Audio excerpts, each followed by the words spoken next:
O Senhor me diz quando e onde quer que aterrize a nave, e eu lhe direi onde, quando e como lançá-la. Katherine Johnson. Oiê!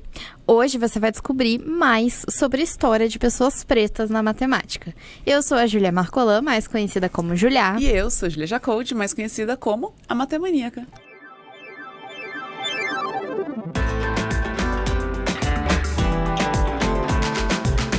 Meu nome é Júlia. E agora a gente começa. Eu acho que, só antes da gente começar, eu acho que é interessante a gente dizer que a gente reconhece o nosso privilégio enquanto pessoas brancas dentro de todos os lugares de privilégio que a gente está. E que mesmo assim a gente achou que seria interessante contar, né, recontar essa história da matemática de uma maneira um pouco diferente, talvez, da que as pessoas conheçam, assim. Costumam contar, né? Uhum. É isso, eu acho que no final das contas, o que a gente pode fazer, ou que eu vejo que por hora a gente pode fazer, se a gente puder fazer mais, contem mais que a gente pode fazer, é contribuir para contar essa história de uma forma diferente, né? Porque o que a gente vê é esse apagamento e esse silenciamento em vários níveis da história das pessoas pretas. Inclusive na história da matemática, que aí eu começo perguntando, né, amiga? Quantos matemáticos pretos você conhece, né? Então... Tá se esforçando, né? Tô me esforçando, porque pra mim... Esse é o problema. É a mesma coisa quando a gente conversa, assim, aquela primeira história. Você vai perguntar numa turma de ensino médio, fala uma mulher cientista, e as pessoas sempre vão falar Marie Curie.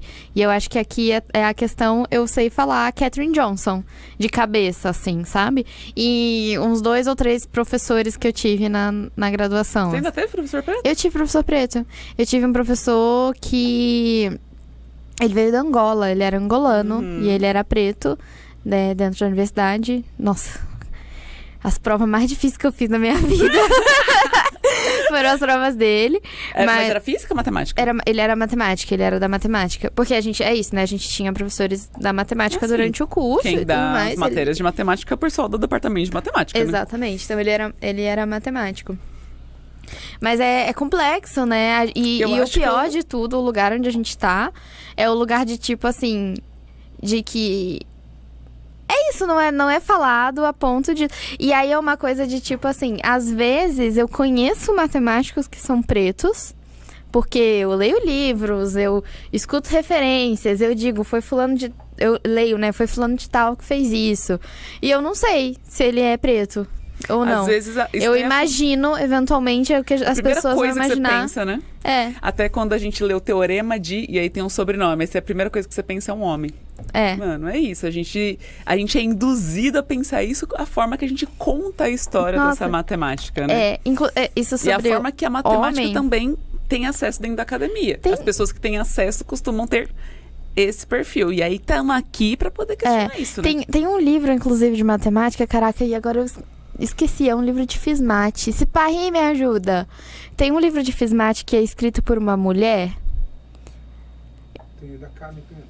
Não é esse. E aí é um livro que parece que o sobrenome fica sempre... As pessoas falam do sobrenome. E... Boas, eu acho que é. É a Boas. A Boas. E o pessoal fala, o livro do Boas. Só o livro do Boas. Eu acho que é esse mesmo. Não é da, né? Sendo que é uma mulher que escreveu. Exatamente. É isso, tem vários teoremas assim na matemática que ninguém sabe, mas todo mundo associa como se aquele teorema fosse de um homem. E um homem branco, né? Não é qualquer homem. É o homem branco. O homem branco. A escória da sociedade. O homem branco. Desculpa aí aos meninos que estão aqui na sala. Não me desculpar não. Vocês que se retratem. É isso. Ai, gente. É isso. Eu acho que então a gente tá aqui... Porque assim, eu acho que outra coisa que é importante a gente evidenciar é que a gente não tá aqui abrindo esse papo também para perguntar se vocês acham que diversidade é importante. Isso não é uma pauta a ser discutida, tá bom? Isso é uma pauta que já se sabe comprovadamente. Pesquisem amplamente aí. A Júlia sempre referencia um artigo da Nature. A diversidade é importante? Sim.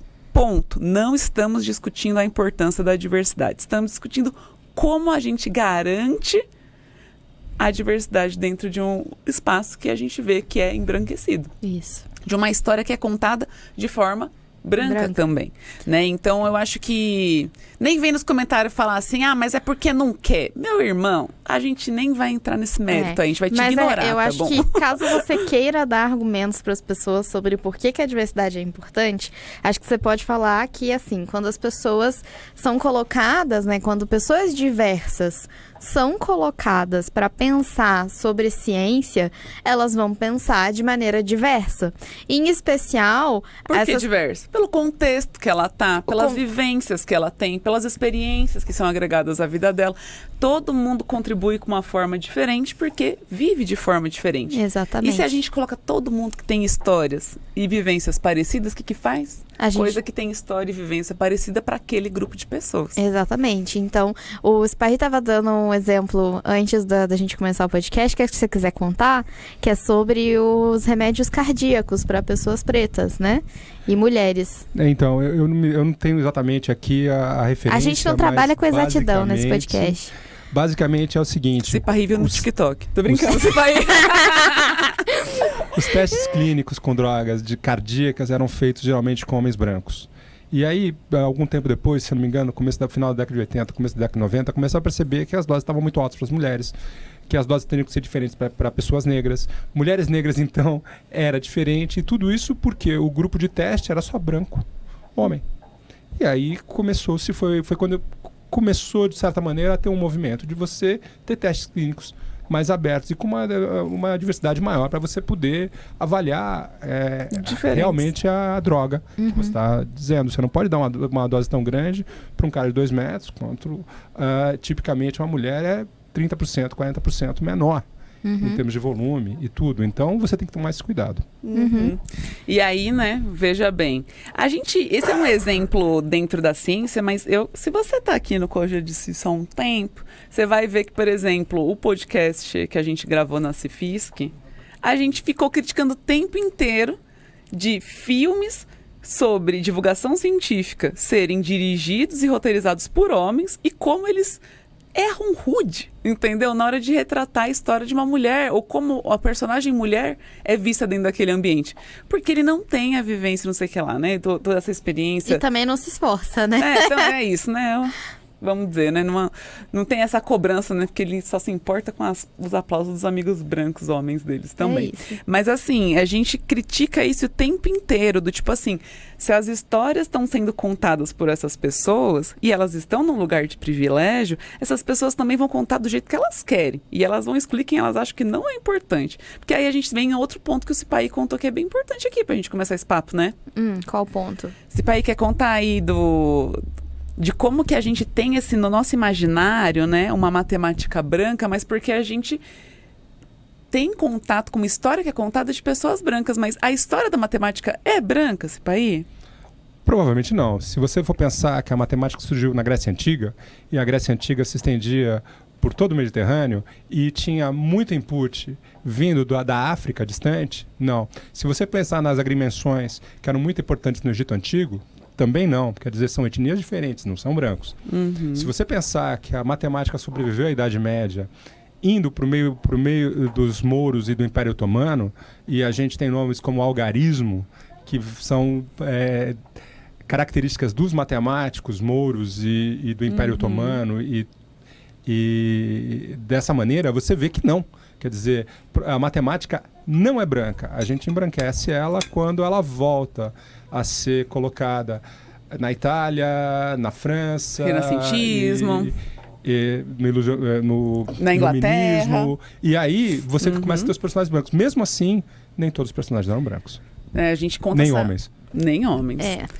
Então a gente também já falou em outros episódios de como que ao longo do tempo, né, houve essa necessidade de, inclusive, mentir seu nome, né, para poder ter publicação. Mulheres que colocavam nomes de homens para poder ter suas publicações. Então, quantos também são as histórias de pessoas pretas que devem ter feito coisas e outras para poder ter seus espaços, para poder estudar, né? Ou, enfim, foram... É isso. É uma coisa que eu sempre digo, nesse apagamento que existiu, seja de mulheres ou seja de pessoas pretas, o que mais me entristece não é as histórias que a gente descobriu, mas é as histórias que a gente perdeu no meio do caminho. Porque eu tenho certeza que existem várias outras mulheres, várias outras pessoas pretas que publicaram em nome de outras pessoas e que a gente nunca vai descobrir. Então, isso é o que me entristece mais. E o que me deixa muito triste, né, é pensar também no quanto que a gente perde como ciência por excluir essas pessoas. Porque a gente fala isso no episódio do Alan Turing,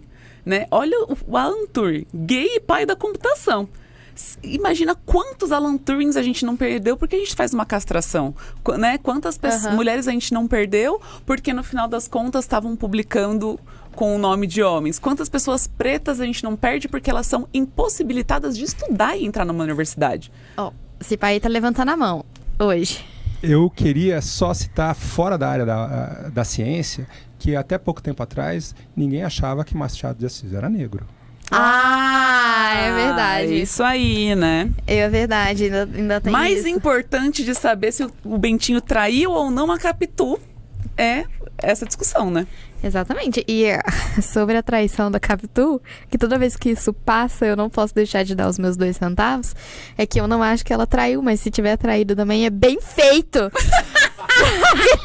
Pra aquele chato daquele Bentinho. Entendeu? É isso. É isso. Mas eu queria aproveitar que o Spy levantou essa bola aí do Egito e das pirâmides, que eu tive um contato recente. Lá vem os alienígenas. Com Tô sentindo um cheirinho de alienígena. Com uma pessoa que se dizia muito fã de OVNIs e tudo mais. E aí essa pessoa virou pra mim e até no momento eu tava tipo assim, kkk, OVNI, kkk. E aí eu vi que era sério quando a pessoa falou, eu tô até programando uma viagem pro Egito. E aí na minha cabeça foi, puta que me pariu, sabe? Eu tô um pouco constrangida. Eu fiquei sem saber o que fazer, porque eu falei, caraca, Você a pessoa realmente... Eu fiquei rindo. Eu fiquei rindo e eu fiquei num misto de tipo assim, eu não sei se eu rio mais dessa pessoa ou se eu falo desculpa aí, né, ofender a sua fé, sei lá, porque OVNI nesse momento chegou uma coisa que não é mais lógica, assim, se a pessoa acredita a esse ponto de que... Vieram aqui construir pirâmide, né? E aí eu fico pensando também, por que eu tô pedindo desculpa por ofender uma fé que, no final das contas, tem um caráter racista? Porque, no fim das contas, ela tá dizendo, tudo que não foi feito por um homem branco, eu não acredito que foi feito por um homem, sabe? Porque se o homem branco não tem capacidade de fazer aquilo, ninguém mais tem. Então... Ou por uma mulher, Nossa, é verdade. Sim. Então, assim, Nossa, caraca, gente, muitas camadas. Eu fiquei no misto de não saber o que fazer, e aí eu só continuei tomando a cerveja que eu tava tomando e falei, é isso, né? E vim trazer pro podcast. Ai, gente, assim, eu já convivi com uma pessoa, convivi assim, né? Fui obrigada a conviver com uma pessoa dessa, no sentido de, tipo, eu morava numa casa que tinha muitos quartos e alugavam os quartos dessa casa. E aí tinha uma pessoa que passava o dia inteiro assistindo na sala comunitária, um espaço de convivência, né? History Channel e a história dos OVNIs e todas essas coisas. E aí eu ficava assim, nossa, gente. Mas ele era um velho, sabe assim? Que você fala assim, talvez, enfim, várias também ali variáveis. Mas aí eu te pergunto, essa pessoa que você teve contato recente, é quantos jovem, anos? É jovem. Jovem. Mais jovem que eu, 28 anos, gente. Mas muito mais jovem que você, né, amiga? Um ano. É isso. Eu acho que é bom a gente citar aqui também que, eventualmente, existe uma diferença entre velho e idoso, tá? O idoso... Você quer chegar com isso, É só amiga? pra gente não cometer etarismo aqui, porque o velho é aquele velho desgraçado que fica te perturbando, sabe? Fazendo velhice. Tá falando comigo? Eu não tô entendendo. E o idoso é tipo a Júlia, que é uma pessoa um pouco mais velha, mas é aquela pessoa que ainda é carismática, que conversa, que você consegue, né, que tem noção das coisas. O velho é o velho sem noção. Acho que eu entrei demais, né? Não queria tanto. Mas... Doeu, tá? Onde você entrou? Eu tô falando disso como se eu pudesse te chamar de idosa. As pessoas têm 1 ano a menos que eu e fica assim, entendeu? Acho que tá nesse lugar de fala, de jovem. Ai, muito bom. Ai, que bom que a gente dá uma aliviada no clima, porque é isso. Eu senti que você tava tensa, amiga, com esse episódio. Tava aí pisando sob ovos, né? É isso. Quem Mas tá te e mandando aí? no zap aí, hein? Era o Ciparri que eu olhei aqui, mas ele falou que... Eu acho que é o nome do programa que o cara ficava assistindo, que era Alienígenas na História. Talvez seja esse nome. Vamos tem pra aquele- dados? Homens. Alienígenas do passado. Corrigir o ponto aqui, ó. Não, eu É o acho que o ponto Juninho do assiste, hein? ponto. Eu acho que Júnior o Júnior assiste. Júnior, você quer se defender? Não. Assiste. Ai, vamos então seguir aqui a... Vamos pra dados? Vamos pra dados. Você quer dados? Vamos lá. Vamos dados. Eu tenho um dado aqui de 2018 da Universidade de São Paulo, vulgo esta que estamos agora. Né? Ela tem apenas 129 professores que se declaram negros em 2018. 2018 foi ontem, né? E aí, só pra comparação, quantos professores a USP tem no total, você sabe? Então, 129 professores em 2018 significava 2,2%. E aí, você em casa consegue fazer a regrinha de 3 aí, se você quiser. Você sabe, é porque eu não te dei um número de professores, Mas né? você me Eu te deu deixei indicado. Deixou indicado. Mas aí tem a porcentagem também de estudantes, né? 4% dos calouros em 2018 eram negros. Esse dado, se não tá te preocupando, devia te preocupar. É isso assim que eu devia dizer. Sim. Mas a gente tem dados mais atuais, assim, do Cipaí, né, Cipaí? Vai Cipaí. contar. A USP assumiu a política de cotas e agora a gente faz o seguinte: primeiro faz a ampla concorrência. Todo mundo. E aí todo mundo, seja negro, seja branco, seja pardo, seja indígena, Quilombola. o cara ganhou, entrou. Aí completa a cota das escolas públicas. Tá? Completa não. Esse 50% da ampla concorrência é isso. Aí você vai e preenche a cota das escolas públicas com o número de pessoas da escola pública. Então, E aí, pode por ser que na ampla concorrência tenha pessoas de escola pública, mas aí a gente tem a cota garantida para pessoas da escola pública. Então vai ter aquele pessoal que entrou na ampla concorrência não Mas- participa da seleção das escolas públicas. Aí você perfeito. tem escolas públicas. Perfeito. E aí depois você tem os pretos, pardos e indígenas. Então, dessa maneira, a gente está aumentando a quantidade de estudantes nessas categorias, por cotas de escola pública, pretos, pardos e indígenas, ou isso. Quer dizer, hoje em dia são em torno de 54%. Mais do que os 50% De ingresso, né? Eu acho obrigatório da cota. Isso é uma coisa legal de evidenciar, porque a gente vai contar um pouquinho mais no final desse episódio, que as cotas foram foram como lei, né, intituladas em 2012. Então, tipo, virou uma obrigatoriedade dentro da Universidade Pública Brasileira. Isso não significa que universidades anteriormente já não tinham, né, Políticas afirmativas. políticas afirmativas, que inclusive vieram para poder dizer assim, olha, precisa e funciona e dá certo, e olha os dados e tudo mais, né? Houve esse lugar de usar esses dados como pressionar que isso fosse amplamente garantido. Mas uma coisa que eu queria dizer aqui é que não basta colocar a pessoa dentro da universidade também se a gente não garante a permanência dessa pessoa. Então, assim, a gente também precisa evidenciar que para estudar, a gente precisa de coisas básicas. A gente precisa dormir bem, a gente precisa não ter medo de não conseguir pagar as contas no final do mês. A gente precisa comer, a gente precisa, né, não passar frio. Tem um tanto de... A gente precisa ter livro, a gente precisa ter laboratório. E tem um tanto de coisa que precisa ser garantida, porque essa corrida aí não é justa, né, também. Cipaí pegou o microfone, que eu vi aqui pela minha visão periférica. Vai lá, Cipaí. Ele podia estar bem aqui Puxa na mesa cadeira. com a Eu vou gente defender a hoje. USP, né? Não, na verdade, a gente tem uma política de permanência boa. Quer dizer, a gente tem bolsas de permanência, a gente tem bolsas de permanência que elas não dependem do desempenho do cara, porque na hora que o cara entra, ele às vezes tem dificuldade de se adaptar e tal, então ela não depende. A gente tem outras bolsas que vão também, ele pode concorrer além do auxílio Mas isso é permanência. USP, né? Isso não é uma obrigatoriedade federal ainda, né? Mas tem, toda universidade tem alguma política de permanência, isso depende do orçamento dela. A USP Tem mais dinheiro. Tem mais dinheiro e tem uma autonomia, a gente consegue fazer as coisas de uma maneira diferente. Mesmo assim, ainda tem... ainda falta coisa. Na USP, os alunos sempre manifestam isso a favor. Agora, tem que lembrar que a gente tem uma boa política de permanência. Ela tem sido bastante razoável para Inclusive, fazer permanecer esses caras que entraram por cotas e que têm uma dificuldade financeira maior, tem todo um cenário diferente de fazer.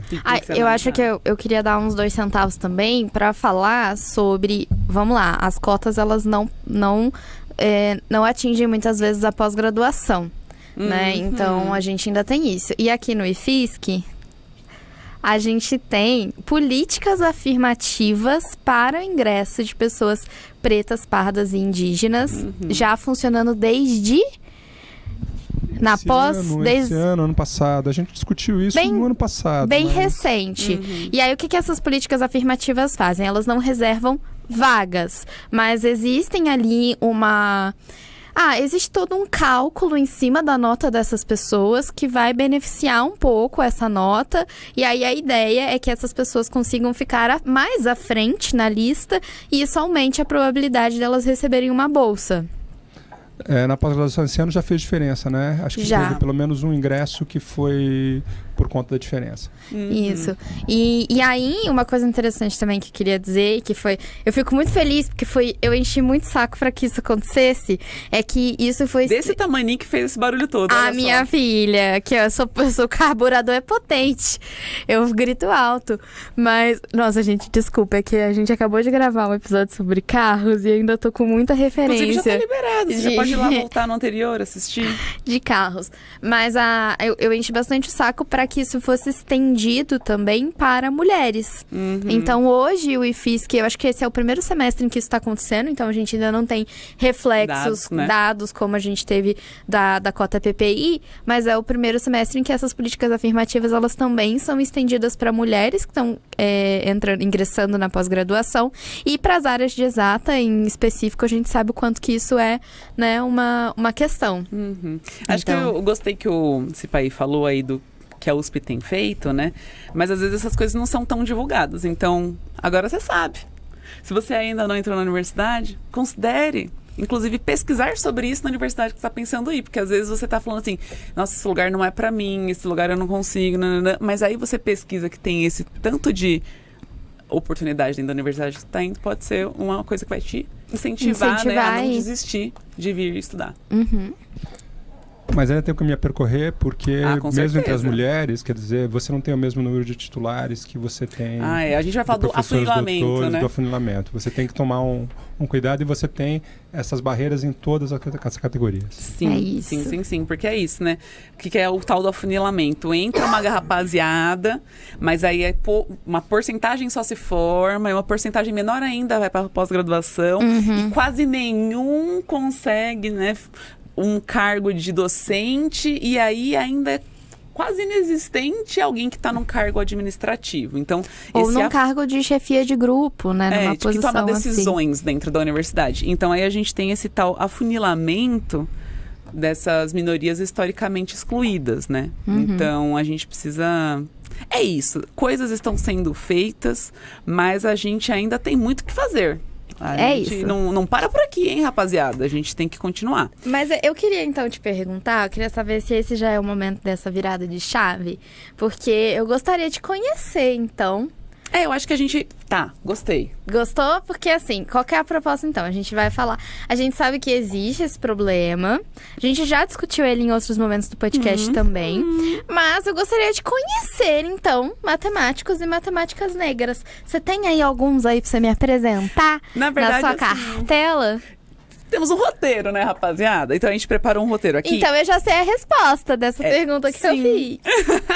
Mas eu queria evidenciar que aqui a gente vai colocar nesse roteiro aqui as primeiras pessoas. E como que a gente quer dizer primeiras pessoas, né?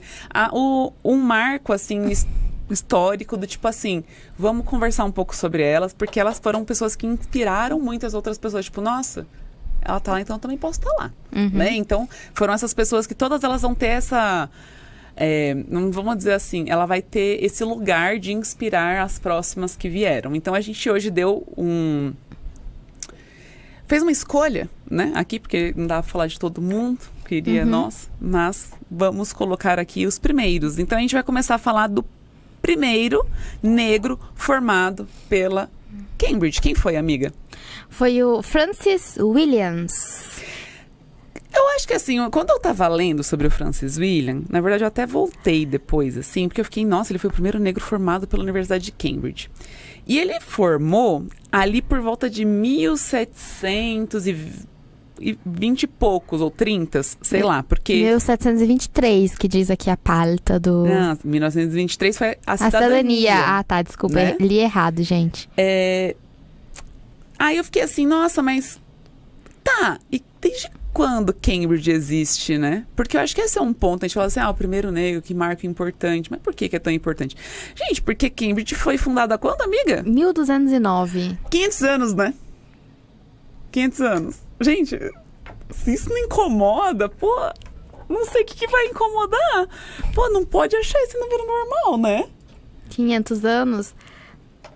Da fundação ao primeiro negro se formar. Eu tô fazendo uma conta aqui que o Brasil foi descoberto. Tava com muito...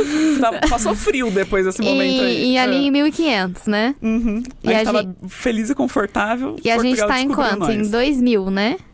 2020. 24. Então a gente tem mais ou menos 500 anos de... Vamos lá. Não é de história do Brasil. A gente tem mais ou menos 500 anos desde... De que Portugal colocou a gente no mapa da história embranquecida. Desde que Portugal falou, isso daqui é... Agora isso que chama Brasil, né? Então, quer dizer, foi basicamente essa história de construção. É o mesmo tempo, né? Só para ter um paralelo de linha de tempo, é o mesmo tempo que levou, né? São 500 anos, desde a fundação de Cambridge até um preto se formar. Desde que as caravelas chegaram aqui. Isso é o tempo, a comparação de tempo, assim. Mano. É mais ou menos o mesmo tempo. É doido, né? Eu fiz a conta errada? Não, a conta certa. Tá. Mas Eu tô olhando. você tem que pensar que a Inglaterra já era um império colonial Já. desde 1480, quando ganhou a Guerra da Espanha. Aham. Tá? Então você tem que lembrar que nesses 300 anos ela tinha todo tipo de etnia e ela estava em todo lugar. Aham. Tá? Então assim, é pior do que os 500 anos, são os 300 anos em que ela era um império colonial. Sim. E que ela estava com tudo. E tinha um monte de técnico que vinha de outros lugares, da Índia, da própria África, de um monte de lugar. E nunca teve um negro. É isso. Mano, é muito bizarro. Isso é muito bizarro. Então, assim, pra contar um pouquinho da história dele, né, amiga? Ele era filho de negros livres na colônia Jamaica.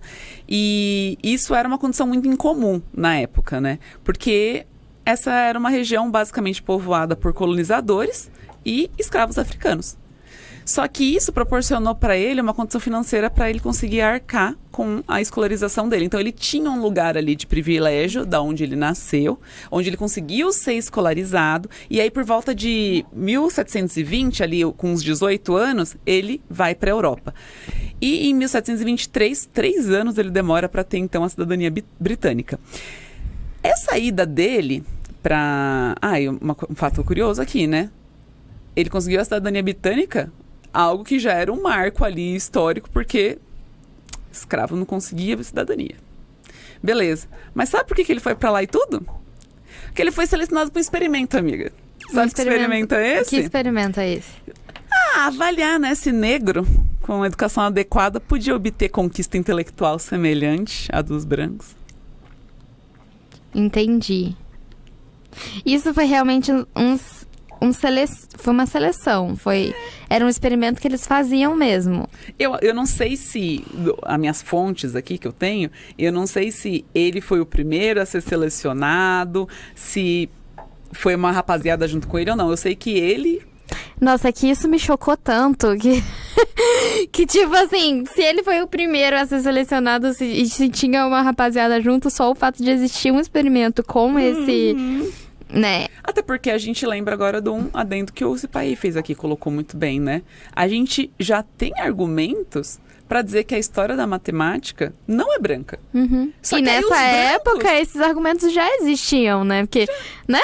A história da matemática é muito mais antiga do que essa história que a gente tá contando nesse momento aqui agora. Mas não, os brancos duvidavam, entendeu? Vamos ter que fazer um experimento. Gente, eu acho isso tão absurdo. Tão absurdo, meu Deus. Tem uma frase aqui que me chocou, que é isso. Não é surpresa para ninguém, dado tudo que a gente já contou aqui da história do Francis, né? que ele passava por vários episódios de racismo, mesmo com status social mais elevado, financeiro, econômico, né? E aí tem uma frase que até o site colocou como rival, né? Mas assim, uma pessoa olhou para ele e achou que ele podia falar assim: ele ainda permanece, creio eu, um exemplo infeliz para mostrar que toda cabeça africana não é adaptada por natureza a tais contemplações profundas. Mano, eu não sei, eu fiquei muito chocada. Nossa, é porque é de se espantar mesmo uma coisa dessa, ouvir esse tipo de coisa, né? Bom, mas aí a gente, para concluir aqui a história do Francis e a gente se indignar com outra história, porque, de novo, essas pessoas foram as primeiras. Então, imagina, a gente está falando aqui de várias coisas que elas passaram, que não significa que as pessoas hoje ainda não sigam passando, né? Por coisas como essas. Similares, mas, assim, é escancarado, né? E a gente traz aqui como uma reflexão do tipo, será que a gente evoluiu mesmo como sociedade, né? E pra gente passar para a próxima pessoa, mas eu queria completar que o Francis tinha também esse lugar de intimidade com a literatura. Então ele se tornou um dos primeiros e mais bem-sucedidos poetas da Jamaica, né? E quando ele conclui a universidade, ele retoma a Jamaica e aí ele funda uma escola gratuita para crianças negras. E aí ele ensina matemática, latim, né? Literatura, escrita e tudo mais. Então ele foi um desses pioneiros mesmo da educação negra. Nossa, é isso. Então agora vocês já podem pesquisar mais sobre ele também. Com certeza. E aí, qual que é a próxima pessoa? Posso falar? Por favor. Esse aqui me indignou muito também. Thomas Fuller. Também ali, da época do Francis, né? 1700. Tá. Não, são comentários. Porque, assim, a gente fez uma linha histórica. Então, a gente está falando de... Bom, estávamos ali na Europa, né? Jamaica e Europa, nesse lugar. E agora a gente está caminhando para o outro continente, para o continente americano, mas ainda na mesma época, 1700. Tá. Porque aqui tem uma diferença aqui, que eu acho que é uma diferença entre status social, que a gente acabou de comentar, sobre o fato, né, de existir ali um status social um pouquinho mais elevado para o Francis. Mas o Thomas, ele era um escravizado africano nos Estados Unidos, então ele era, no fim das contas, um escravo, né? Ele foi escravizado. E ele era conhecido como Negro Tom, ou como Virginia Calculator, é isso? Você quer, então, contar um pouquinho mais aí do Thomas pra gente, então? Olha, o que ficou ao meu conhecimento é de que ele era uma pessoa que tinha muitas habilidades matemáticas. E, de novo, como repetindo um padrão aqui, as pessoas duvidavam que ele podia ter uma capacidade matemática. Achei isso... É um padrão que se repete aí que, nossa, bizarro, né? E aí usavam muito, tipo, essa habilidade que ele tinha bastante com números, operações e tudo mais, como prova de que os negros escravizados eram iguais aos brancos. Inclusive, ele foi uma imagem importante para discussões abolicionistas da escravidão. Que interessante isso, né? Ou não, né? Vai, amiga, fala um pouco mais. É que eu sei lá, assim, é que é muito difícil a gente pensar, pra mim, nessa situação de, tipo assim, ele, por ser uma pessoa que tinha essa grande habilidade matemática, digamos assim, ter sido usado como exemplo, né, de que, sei lá, as pessoas pretas sabiam pensar. Pra mim, isso é uma coisa muito... Porque é isso, você restringe o seu pensamento e limita a uma coisa de, tipo assim... eu não sei discorrer mais sobre isso. Mas, tipo, será realmente que é só ele que tinha essa capacidade? Ou será só que as pessoas não queriam? E aí a gente tem que pensar também que essas pessoas eram, às vezes, trazidas, né? Eram escravizadas muito cedo. E aí elas paravam de ter qualquer tipo de incentivo, sabe? De acesso. De acesso. E aí usar essa discussão, assim, como se fosse, só ele é um exemplo disso. Mas, ao mesmo tempo, eu fico pensando que... Eu não sei, talvez fosse realmente, na situação onde a gente estava ali, em 1700, talvez era o critério que acharam para levar essa discussão à tona. Mas hoje em dia, de novo, né? Se isso fosse uma discussão feita hoje em dia, eu ia ficar revoltada com ela, sabe? Com esse argumento ser usado como se ele fosse só esse argumento válido, né? Então, se Pai tá com o microfone ali, ó, para falar para nós. Tem um aspecto do racismo colonial que diz que essas habilidades de pensar essas coisas abstratas, elas são só fruto do homem branco. Que o negro pode, inclusive, construir alguma coisa, mas ele não consegue pensar abstratamente. Então, esse é o ponto que se coloca aqui. Você tinha um negro que fazia pensamento abstrato. Então, mas é também uma característica do racismo colonial, tá? As habilidades são restritas a uma classe ou a outra, o outro só pode fazer um trabalho braçal. Então, aí, parece que ao mesmo tempo, parece assim, sabe quando a pessoa tá te defendendo e ela tá falando assim, não, mas a Júlia, ela pode ser isso, ela pode ser aquilo, mas pode ser tudo aquilo, mas ela é uma boa pessoa. Então, esse argumento me parece muito... Gustavo. Esse argumento me parece muito isso, mas ao mesmo tempo eu tento ver isso como numa perspectiva de que a gente não está falando de 2024, a gente está falando de 1700 e que talvez esse fosse o argumento na época, sabe? Que pudesse ser usado, porque não tinha... Você tinha que combater uma coisa muito maior do que a gente vê hoje, né? Então, isso pra mim é muito, muito dúbio, muito ambíguo, né? Sim. Bom, ele também foi submetido a... como se fosse uma avaliação ali dos conhecimentos e capacidades dele, que é... Bom, de novo, né? Vamos entrar nesse lugar aí que a gente já fica com um asco dessa história. Mas ele passou por isso com uns 70 anos. E aí as pessoas faziam perguntas, assim, sobre... uma pessoa que viveu tantos anos, tantos dias e tantas horas... Quantos segundos ela viveu? E em menos de 2 minutos ele respondia quantos segundos, sabe? E aí eles falaram assim, mas ele errou. Aí o outro, não. Mas é que você tá esquecendo dos anos bissextos. E aí a conta batia certinho, sabe? E aí então vamos pro próximo, conhecer mais uma pessoa? Bom, então a gente caminha um pouco na linha... Na linha histórica, né? 100 anos aí, mais ou menos? 100, 200 anos? Um pouco mais, né? Porque a gente tá quase ali em 1900. É. E aí... 200 anos você falou, né? Para ter o primeiro negro com doutorado em matemática. Então, também conhecido como Albert Cox, não sei se é assim que fala o nome dele, mas ele é o primeiro negro com doutorado em matemática. É o primeiro. E qual foi o marco anual disso acontecer? 1929, essa é a data. Essa é a data, esse é o ano. Então... Quer contar um pouco mais dele, amiga? Não, pode contar. Pode contar. Pouco esse episódio. Pode contar. Muito bom. Então, assim, a história do Albert, ele começa com uma luta, né? Na Primeira Guerra Mundial, ele estava ali defendendo seu país. E aí ele candidata-se a um programa de doutorado. E aí eu acho, de novo, né, essas frases que a gente olha e fala, não acredito que alguém abriu a boca para falar isso, mas nesse processo dele se inscrever pro doutorado, um dos avaliadores escreve: ele tem certas dificuldades por ser de raça colorida. Aí, bom, vamos seguir, né? Nossa. As universidades na Inglaterra e na Alemanha não reconheceram o doutorado dele. Sério isso? Na época não reconheceram, não. Doutorou e falou assim, mas nós não quer ver isso daí que tá acontecendo. Mas aí a Universidade Imperial de San, do Japão, San do Japão Day, acho que é o nome disso. Universidade Imperial de San do Japão Day aceitou a dissertação dele. E aí ele torna, né, o primeiro negro a ter um doutorado em matemática. E aí ele entra num colégio. Aí, depois disso, ele entra num colégio universidade que é, historicamente, para negros. Então, ele entra lá para poder continuar a parte de formação, né?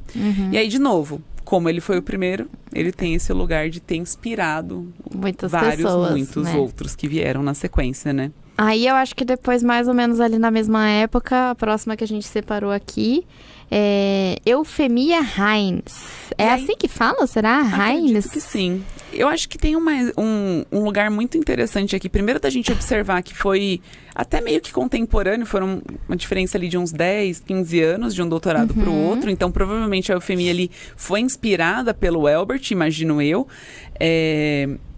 Mas um fato curioso da vida da Eufemia é que ela foi uma pessoa com doutorado em o que o matemático vai dizer idade avançada. Por quê? Porque na matemática tem uma cultura de achar que só jovem consegue fazer matemática ou é capaz de fazer uma matemática revolucionária, importante e tudo mais. De novo, né? A gente tem uma matemática que é contada de maneira branca, a gente tem uma matemática que que tem um recorte de gênero e a gente tem uma matemática etarista. Tá? Por quê? Porque a gente vai olhar aí para a medalha Fields, que é entregue um prêmio para pessoas de até 40 anos. Então é como se assim, isso foi uma questão que você fala, ai, Ju, mas não tem nada a ver. Gente, tem. Eu achei que eu tava velha para fazer um mestrado já. Eu tenho 30 anos, tá bom, a Julia já falou que eu sou idosa. Mas sim, tem reflexos, entendeu? Eu entro numa sala de mestrado hoje, meus amigos de sala, eles todos nasceram depois dos 2000, entendeu? E aí e aí você vê no olho dessas pessoas uma pressão que é colocada que você precisa fazer as coisas rápido, direto, e tem que ser muito rápido, porque senão você vai ficar velho, porque você precisa fazer as coisas, porque uma grande corrida, eu não sei pra onde, mas existe essa corrida aí instaurada dentro da matemática. Eu não sei se é assim na física, porque a gente tem muitas diferenças, mas na matemática acontece muito isso. E aí a gente tem esses viés de confirmação em prêmios que são dados por idade e tanto mais. E aí tem um matemático, o Hardy, que ele foi um matemático bem importante, assim, pra época. E ele escreveu um livro que é um livro que foi muito lido, assim, foi muito divulgado, as pessoas leram muito, falaram muito, que é um livro que, inclusive, eu acho que já conversei com você sobre ele, que é Apologia de um Matemático. Ele fala várias coisas lá, como sempre, algumas legais, outras uma bosta. E uma das coisas que ele fala é retratando isso, assim, sabe? Tipo, uma das frases do livro é: nenhum matemático deve se permitir esquecer que a matemática, mais do que qualquer outra arte e ciência, é um jogo de homens jovens. Entendi. 3 anos depois, a Eufemia vai lá e fala. Não, 3 anos depois a Eufemia... Achei que ele tinha morrido. Sei lá quando ele morreu, mas... Foi 3 anos depois dessa publicação aqui que a Eufemia falou, então, eu sou uma mulher negra de 50 anos com um doutorado. É isso. Na sua cara, Hard. E depois de mim vão vir muitas outras, é isto. Eu sei que a gente tá... Esse episódio é dedicado aqui a matemáticas, assim, mas aí eu queria dar os meus 2 centavos de contribuição e falar da Sônia Guimarães. Ah, eu adoro a Julia dando 2 centavos, que de 2 em 2, menino, eu pago um bandeco no final desse episódio. Então, a Sônia Guimarães é uma das mulheres importantes, né? Eu acho que no cenário da física brasileira, assim, muito também por conta disso, de ser a primeira, de estar sempre à frente do seu tempo. Então, eu vou dar aqui algumas datas. A minha internet não tá funcionando para pesquisar rápido, e aí vai ficar algumas datas faltando aqui, mas vocês façam as contas. Então, em 1970, a Sônia prestou vestibular e ela foi aprovada aqui na Federal de São Carlos. Isso já é 900, ó, então na UFSCar. E aí, ela... se formou em física em 79 e logo depois ela foi a primeira negra brasileira doutorada em física pela Universidade de Manchester, né, na Inglaterra. E hoje tem 27 anos que ela compõe o corpo docente lá do ITA, que é um Instituto Tecnológico de Aeronáutica. E nesses 27 anos, ela conta na história dela vários momentos em que ela foi, inclusive, impedida de dar aula por conta do racismo. Então, a Sônia, ela também tá nesse marco, principalmente nesse marco brasileiro, de ser uma das primeiras, e ela passa a ser referência, né, para várias meninas. O ano era? Esse aí que é o ano que ficou faltando, o ano em que ela fez o doutorado, né? Porque aí o negócio não é que ela é a primeira negra, ela é a primeira negra brasileira a ter o doutorado, assim, né, em física. Eu queria comparar, porque no final das contas a gente vai caminhar agora mas foi depois de 79. Foi depois de 79, porque 79 ela formou na graduação. Então, ó, o que a gente vai caminhar aqui agora, a Julia falou da primeira doutoranda em física, doutorado em física brasileira, a gente vai comentar então... Negra, né? Negra, desculpa. A gente vai comentar agora no cenário brasileiro também. Então, a gente vai falar da Elisa Maria, que foi a primeira mulher negra a ter um doutorado em matemática. Vê se esse Parry passou aí no seu ponto, que o meu celular acabou a bateria, mas eu acho que ele tá passando no ponto alguma coisa aí pra nós. Ele tá tentando descobrir a data pra gente. Daqui a pouco chega essa data quentinha aqui, no ponto pra gente, tá, gente? Mas vamos falar da Elisa Maria, né, amiga? Vamos falar da Elisa Maria, então. Ela, gostoso demais, né? Algebrista. O doutorado dela foi em álgebras não associativas. Muito bom, muito bom. Adoro. Vou falar o quê, né? Vou ficar do lado dela. Eu sei que metade da galera que tá assistindo aqui tá... álgebra não. Mas não, temos essa primeira mulher matemática negra brasileira algebrista, tá? E ela tem aqui uma informação que ela tinha menos de 50 anos, né? E foi em 77, né? Foi em 77. Eu acho que esse Parry já mandou aí no ponto a data exata pra você. 89. Então a Elisa foi um pouquinho antes da Sônia. E 79 a Sônia tava acabando a graduação, né? Então a Sônia acaba a graduação mais ou menos na época do doutorado aí da Elisa, né? É verdade. E aí eu acho que só lembrar aqui um pouco da linha, né? Eufêmia, ela conseguiu o doutorado dela em 1943. Então a gente tem ali algo como 30 anos de diferença do primeiro doutorado de uma mulher negra no mundo para o primeiro doutorado de mulher negra no Brasil. No Brasil, tá. São 30 anos de diferença aí, tá bom? O Ciparri levantou a mão pra nós. Vai, Ciparri! Tem uma diferença nos sistemas de pesquisa e de ensino. Sim. Nos Estados Unidos, por conta da separação, você tinha muitas universidades negras. Então as pessoas entravam nas universidades, concluíam seus cursos e eram cursos para negros. No Brasil... Isso não existia. Tá certo? Então a gente tem uma ascensão dessa categoria muito tempo depois. A escola pública no Brasil, ela era basicamente para brancos. Sim. Tá? Ela era... A escola pública estava lá, mas quem fazia era a classe média alta, a classe alta e tal. Tinha uma certa restrição. No interior era um pouco diferente, porque tinha um grupo escolar que tinha um pouco mais gente. Mesmo assim, você tem um problema. A democratização da escola pública veio na década de 80, 90, e aí você tem isso aqui, você tem um monte de problemas associados a isso, falta de professor, essas coisas todas que tornaram o problema que a gente tem hoje. Mas tem que lembrar, nos Estados Unidos tinha universidades exclusivamente negras, onde você tinha doutorados mais cedo. É um problema, é um negócio horroroso, mas que deu alguma visibilidade anterior, justo por conta da separação. No Brasil não tinha separação, não tinha nada. Esse país sempre preciso, né, na informação. E a tese, então, aí da Elisa Maria, você já falou o título? Você falou que era em álgebra, né? Álgebras não associativas. E foi com menos de 50 anos, né? Então, diferente da primeira pessoa que a gente falou, que, além de tudo, foi uma idosa, né? Que... Desculpa.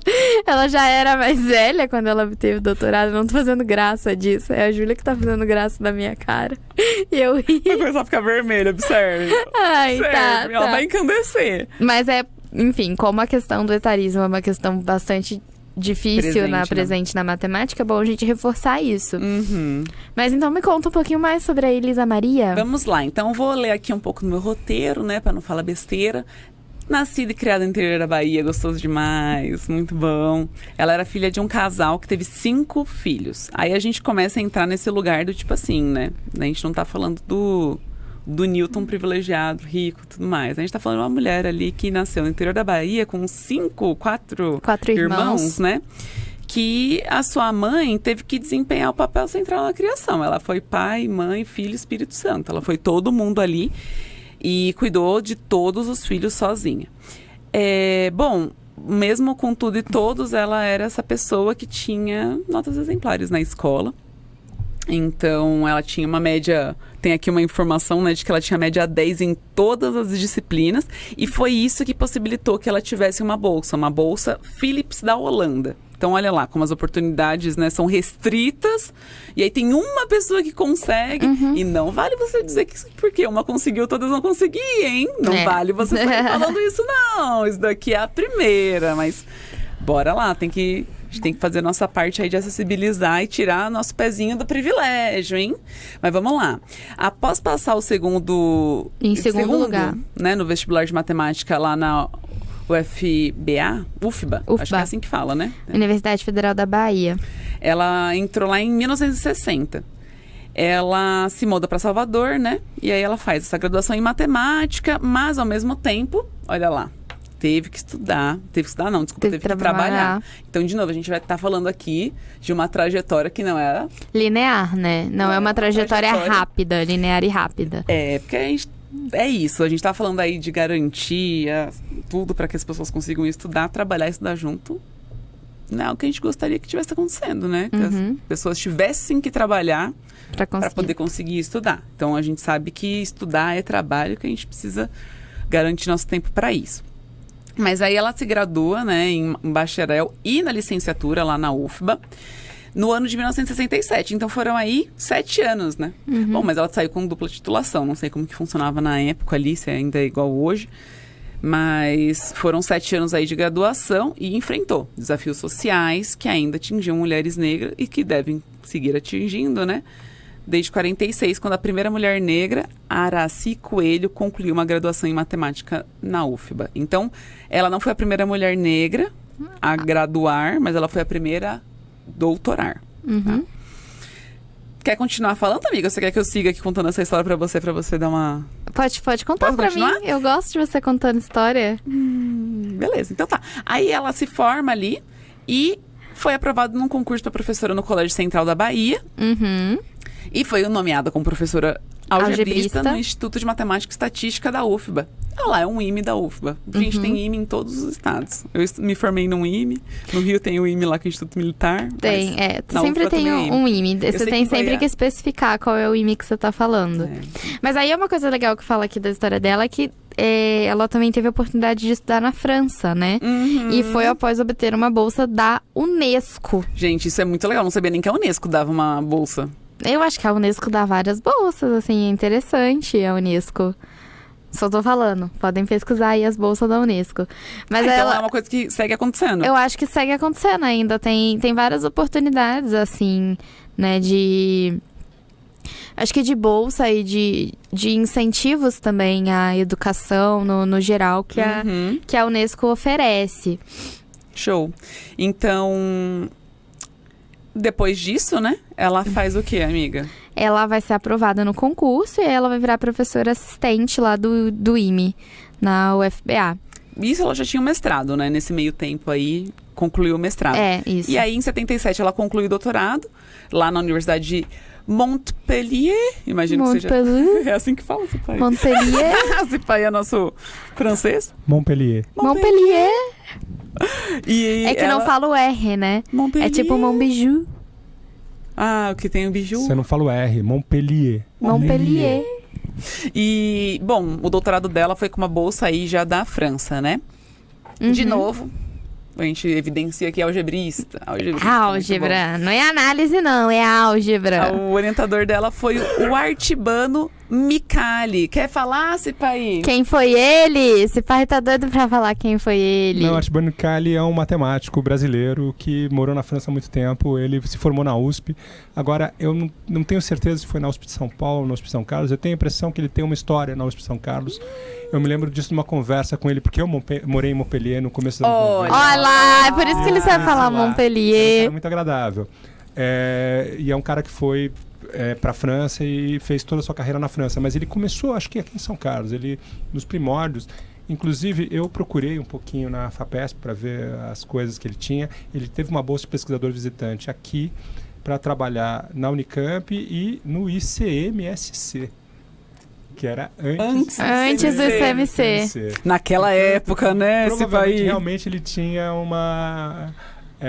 alguma coisa com a USP São Carlos. Eu sei que ele é do interior de São Paulo. Legal, entendi. Olha lá. Muito legal. Aí aqui tem duas coisas que eu acho legal falar sobre ela, e eu vou falar na ordem invertida que tá aqui, só porque eu acho mais legal. Mas a primeira é que ela foi, então, a primeira mulher professora do Instituto de Matemática e Estatística da Universidade Federal da Bahia a ter um doutorado, né? E uma outra coisa que eu achei bastante legal, que vai casar com algumas coisas que a gente já falou nesse episódio, que é, além das atividades de docente e das atividades de pesquisa nas ciências matemáticas, ela também foi vice-diretora do IME lá da UFBA, da UFBA, entre 1984 e 1988. E por que é interessante a gente falar isso? Qual que é a importância? Que a gente já falou sobre, principalmente, como que as minorias, elas vão sendo cada vez mais cortadas à medida que você vai afunilando, assim, digamos assim, os processos de... Eu não sei qual é a palavra para isso corretamente, mas eu diria os processos de poder, assim, né? Então, você tem uma quantidade de pessoas pretas e de mulheres, e aí quando você vai para mulheres pretas, você tem uma quantidade menor entrando, você tem uma quantidade entrando na universidade. Aí uma quantidade menor sai. Aí dessa quantidade menor que saiu, uma quantidade menor vai para pós-graduação. Da quantidade que entrou, que já era pouca, uma quantidade menor termina. E aí vai sempre vindo uma quantidade menor que vai se tornar professora e uma quantidade menor que vai chegar aos cargos mais de liderança, como, por exemplo, ser diretora ou, nesse caso, vice-diretora de um instituto. Então é importante, acho que a gente ressaltar isso aí também. Acho que uma coisa que a gente ainda pode evidenciar sobre a Elisa Maria é que a Elisa Maria tá viva, né? Aí pensa agora vocês nesse choque de realidade. A primeira pessoa, mulher negra, a conseguir um doutorado em matemática no Brasil ainda está viva. O que significa? Recente, né, gente? Foi ontem. Né? Foi ontem na história. E aí, assim, de novo, se tudo que a gente falou aqui não embasbacou você, não sei mais. Você é uma pessoa fria, entendeu? Que, né, não tem um pingo de coração ali pra sentir embasbacado com isso. Mas eu acho que é muito importante a gente finalizar, então, esse episódio falando um pouco mais das cotas. Porque eu acho que é isso. Tipo, no final das contas, a gente conta um pouco... Acho que é recente o fato da gente conseguir questionar como as pessoas estão contando, as pessoas brancas estão contando essas histórias. E aí é muito importante, de novo, né? Vamos frisar aqui, inserir a diversidade dentro dos ambientes. A gente aqui está falando do ambiente acadêmico, mas, de novo, isso vale para todos os ambientes. Todas essas perguntas que a gente se fez aqui, de quantas professores negros você teve, quantos amigos negros você tem na sua pós-graduação, na sua sala de graduação, faz isso em todos os ambientes que você está, né? Mas, de novo, a gente tem aqui o recorte do espaço da universidade. E aí eu acho que é importante a gente lembrar sobre como a política de cotas, que aí já vai ter uns 12 anos que foi colocada de forma nacional, como obrigatoriedade em todas as universidades públicas, elas, de fato, foi uma das primeiras ações que aconteceram a nível federal, que traz uma coisa muito importante para a gente, né? Que já muda a cara da universidade. Como o país já trouxe aqui dados do ingresso, né? A gente acaba conseguindo garantir isso. E, de novo, a gente começa aqui... A gente sempre questiona a questão das mulheres na ciência, agora a gente está questionando a questão de negros dentro desse ambiente, mas não para aí, né? A gente tem outras minorias excluídas historicamente, de pessoas do Vale, né? Das pessoas, enfim, outras pessoas coloridas que podem estar ali. A gente tem a população ribeirinha, quilombola, tem um tanto de pessoas ali que não estão participando de várias coisas e que a gente... Gostaria que participasse. Deveria garantir, né, isso daí. Ah lá, então, o Ciparri tá em posição de ataque ali, ó. Pra fazer um comentário. Voltando, assim como o Machado de Assis era entendido negro, na história paulista é muito importante os grandes arquitetos, os irmãos Rebouças, que eram os dois negros, que são um dos caras mais importantes da arquitetura do começo do século, final do século retrasado, começo do século passado. E é importante que a gente lembre que eles também foram embranquecidos, as pessoas não sabem que eles eram negros, e a gente vê que tecnologicamente eles eram importantes no começo do século passado, e não se dá conta, e os negros não estão na universidade. Sim. O racismo brasileiro é muito sério. Muito sério. E muito velado, né, gente? Vamos tá lá. aí nas entrelinhas, mas ele tá aí, esse que é o ponto. Então e vamos aí, de quais são os 5 fatos, então? 5 fatos da história da implementação de cotas no Brasil. E é isso. Então, o primeiro fato é que a Universidade de Brasília, a UNB, ela fez história lá em 2004, tá? Ao se consolidar como a primeira universidade federal do país a fazer o quê? A adotar a reserva de vagas para negros. Então, ela adotou 20% das vagas do vestibular para pessoas pretas. E aí eu acho que é um fato importante ainda sobre esse lugar da UNB, é que eles falaram, a origem das cotas no Brasil foi local. A gente não copiou o modelo não, né? A gente criou uma coisa que era uma importância Brasil de ser feita, né? Por quê? Porque o Brasil tem a sua história que precisa ser recontada e ser, né, lidada com ela de uma forma diferente.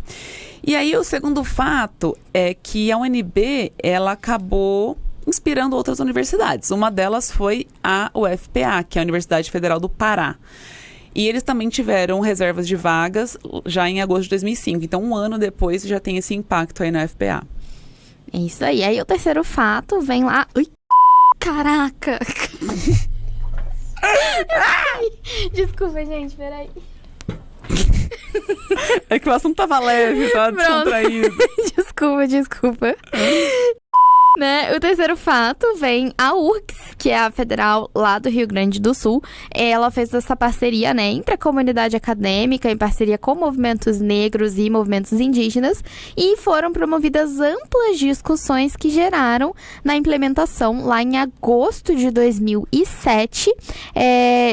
Motivada pelos números expressivos da UNB, né? Então a UNB já tinha ali um impacto, 3 anos, já tinha números consideráveis para falar assim, gente, é isso, tem que pôr. Então a implementação das cotas foi lá em 2007. Essas 3 universidades, elas basicamente fizeram um barulho e conseguiram unir forças e colocar uma pressão para que, de fato, em 2012 fosse implementada a Lei Federal de número 12.711, mais conhecida como a Lei de Cotas. E aí, o quinto fato é que, embora, né, a gente tenha a política de cotas que ela não resolva completamente o problema social, elas dão conta de um processo de inclusão, né, de grupos de várias etnias dentro, de etnias que eram excluídas dentro da universidade. E se nós hoje a gente tem se nós hoje temos uma universidade que é mais plural e mais diversa, justamente é por conta dessas políticas que foram implementadas aí ao longo dos anos. Vamos de beijos? Vamos de beijos. Então, o primeiro beijo vai pra quem, amiga? Eu tô sem o... Vou compartilhar aqui com você. Obrigada. Então, o meu primeiro beijo, né? O nosso primeiro beijo aqui... Se você pegar tudo pra você, eu não beijo, né? Vai aqui pro Projeto Querim. Querino, que é um podcast, né, Cipaí? Quer contar quem é esse podcast aí?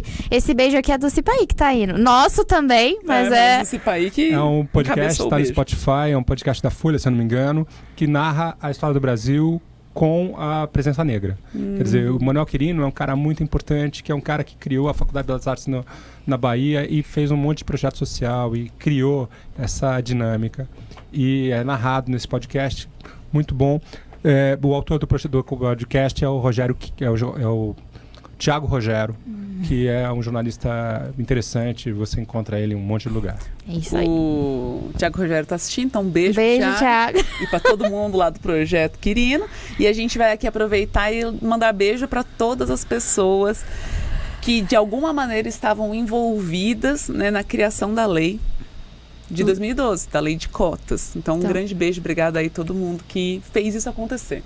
Aí a gente vem para mais um beijo, que é um beijo coletivo também, para todas as pessoas que hoje ainda lutam pela inclusão, né, dentro de todos os espaços. A gente vai mandar um beijo agora para Katherine Johnson, porque se você ficou até o fim desse episódio para poder ouvir falar sobre ela, e a gente não falou nesse episódio, é porque não é que a gente esqueceu da Katherine, né? Até porque ela foi a responsável pela nossa frase do dia, mas é porque a gente vai ter um episódio só sobre a Katherine. Na verdade, só sobre Estrelas Além do Tempo, que é um dos filmes que retrata a vida da Katherine. Então a gente vai falar mais da Katherine em algum momento. Último beijo, amiga. O beijo vai para Elisa Maria Ferreira Veras da Silva, que é a primeira negra doutorada em matemática do Brasil.